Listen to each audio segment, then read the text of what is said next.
Now that I've done builds for Dritz, Brunner, and Wolfgar, it really does seem like I just need to finish off the companions of the hall. So here is Catti-brie's build. Disclaimer as usual before we get into this build. I'm going to be selecting some offensive spells here that really don't fit in with Catti-brie's lore or official build in her early levels. But keep in mind that I am working within the confines of Baldur's Gate 3, the spell that's available for Eldritch Knight, which is going to be her subclass. Also keep in mind that some of the cantrip and spell choices on her official build are simply not available in Baldur's Gate 3. With that being said, let's get started. Getting the basics out of the way, then we know that Catti-brie is a human. We're going to start her class as fighter, as per the official build. Fighting style is going to be archery. Background is Outlander, which will give her proficiency in athletics and survival. And then the ability scores are where things always get a bit wonky, and they will here as well. So bear with me. Some of the scores will get increased later on using ability score improvement. The ability scores here are not going to look anything like they do on the official build because of the confines we're working within. We can only get this character up to level 12 total, and we can only bring any of our stats up to a 15-point mark. Anything beyond that, we need to use our +2 or our +1 bonus, and then later on ability score improvement or resilient. So we're going to clear everything out here, and we are going to move our +2 and our +1 around. We're going to keep strength at 8, and yes, she is a fighter, but we're going for a dexterity fighter build, which is what you will see on the official build as well. So dexterity is going to be bumped up to 16, constitution 15, intelligence 14, wisdom 12, and charisma of 10. The reason that you see an uneven constitution score there is we are going to fix that later. Under skill proficiencies, we are going to switch the intimidation proficiency over to animal handling, which is in more alignment with the official build and the character. We'll keep the one that's in acrobatics though. And now we'll move on to appearance. All right, so appearance for Catti-brie is going to be relatively simple. You'll stay with body type 1, identity female, voice 2 is fine. And for face, we're going to go with head 4. From the illustrations I've seen, it seems like she's got a bit of an angular jawline going on. Most of the artwork represents her as pale, so we're going to go with skin tone neutral 3. We're going to skip over body art and go to eyes. We know that she had blue eyes, don't know exactly which tone of blue. We're going to go with blue 1, that's pretty neutral. On over to makeup, we're going to use eye makeup 2. Most of the artwork that we see her in, she seems to have a little bit of eyeliner going on and not much else. So eye makeup 2, black, and all the way up to 100%. For lip tint, we're going to keep it pretty simple here. We're going to go with a lip tint of red auburn 2, and we're just going to turn it up to 25% just to give her a little more color in the face. That's all. Then on to hair. The hairstyle is really about your preference. I've seen artwork where she has it just long and flowy, where she has it pulled back into a braid. Some of them has it, some of it flown free in a side braid, which isn't available in BG3 unless you get a mod. I'm just going to keep it simple and go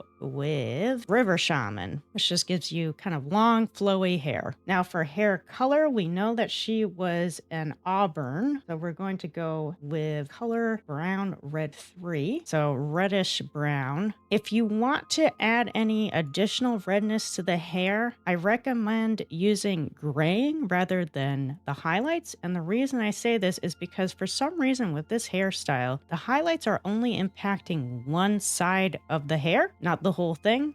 I'm not sure if this is on purpose or if this is a bug. So if you want to add some more red to that, you can go to graying and just pick one of the red colors here and choose your intensity from there. I don't think it's necessary, but definitely an option for you. And that will do it for appearance.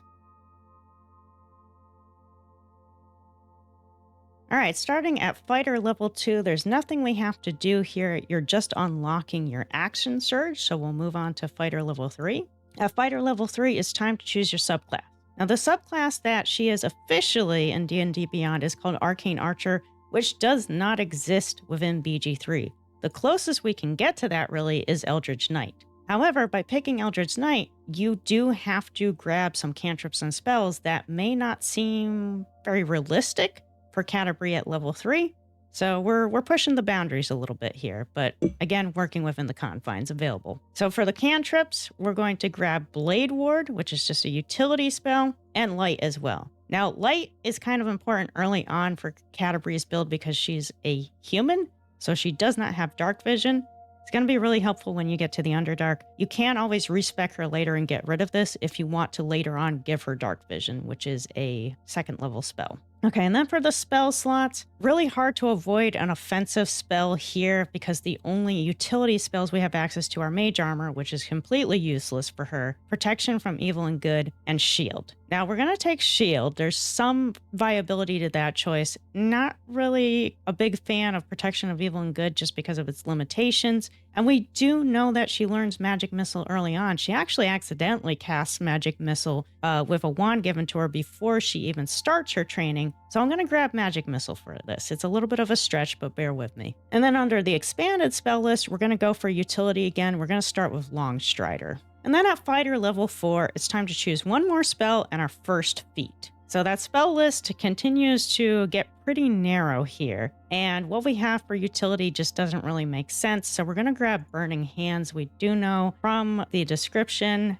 and the official build that she kind of has an affinity for fire. So we're just going to go with Burning Hands. And then for the first feat, the first thing we want to do is even out that con score of 15. So we're going to take Resilient and put it in con. That's going to boost the score by 1, getting us to a 16. And it's going to give her proficiency in that ability's saving throws. Now, we could do an ability score improvement here and have 2 points available to us, but I don't feel like it's necessary to have scores uneven unless you're going to do something later on to boost them again. And that's not the plan with this build, so we're just using Resilient instead. With Fighter level 5, nothing we need to do here, just unlocking that extra attack. So we'll move on to level 6. Now, fighters at level 6 get an additional feat, which is really nice and a good reason to do a 6-6 split with her character. So this time we're going to go in and we're going to grab Magic Initiate Druid, which sounds a little bit weird. 2 reasons for it. One is because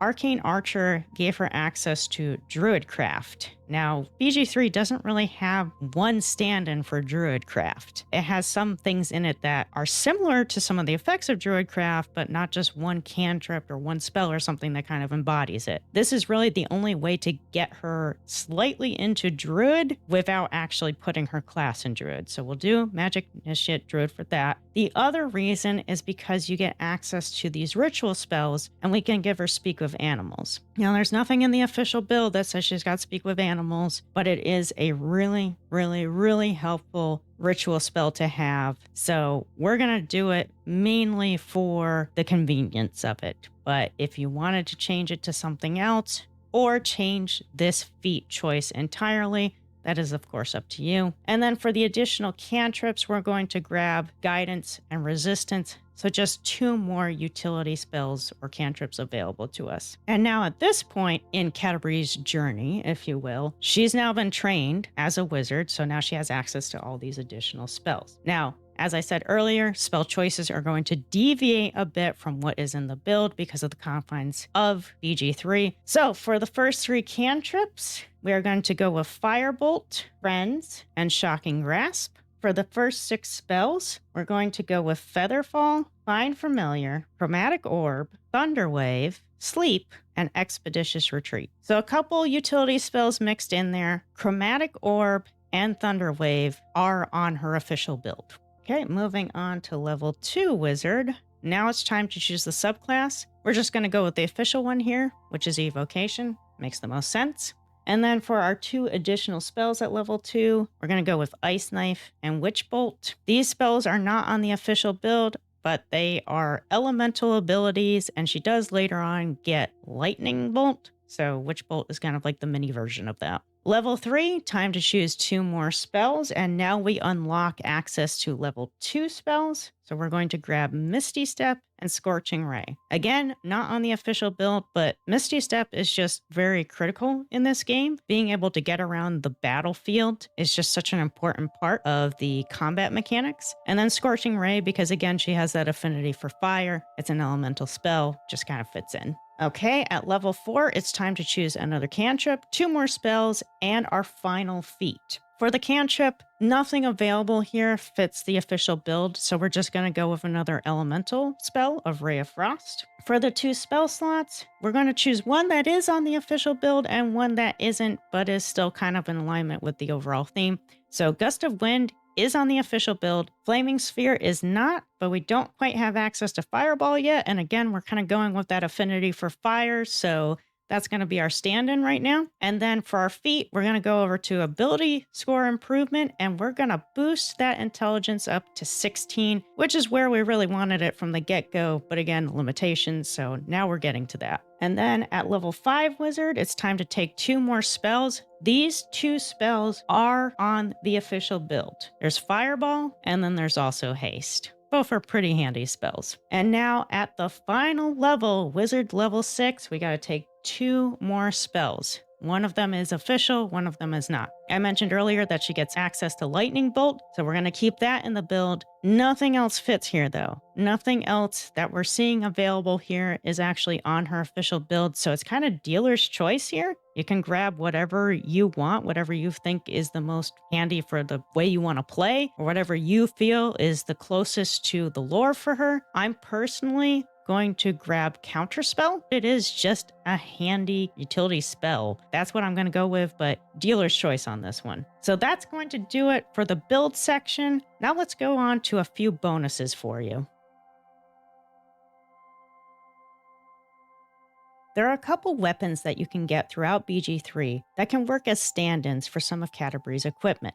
So you'll see on her official sheet that she has 3 legendary items. She's got Talmaril, which is her longbow, the Quiver of Anario, which is, well, the quiver that goes with the longbow, and then Catti-brie, which is the longsword. So there are no quivers in BG3, so we can't do anything about that. But as a stand-in for Talmaril, you can get the Jolt Shooter, which is a rare bow that you can choose as a reward when you rescue the Grand Duke. This is in Joaquin's Rest. It's in Act 1. Later on in the game, much later on in Act 3, you will get access to a significantly better bow called Gaunter Mail. It is a legendary bow, and you can find it in the Steel Watch Foundry. It's going to be dropped by one of the Steel Watch Titans. Now, in regards to the sword, because we're doing a dexterity-based fighter build rather than a strength-based fighter build, you have to be kind of careful with what swords you use. But there is a longsword with finesse in the Underdark, and it's called Faller Aluve. Now, it's not the easiest to get because you do need to pass a religion or strength check to actually get it. So,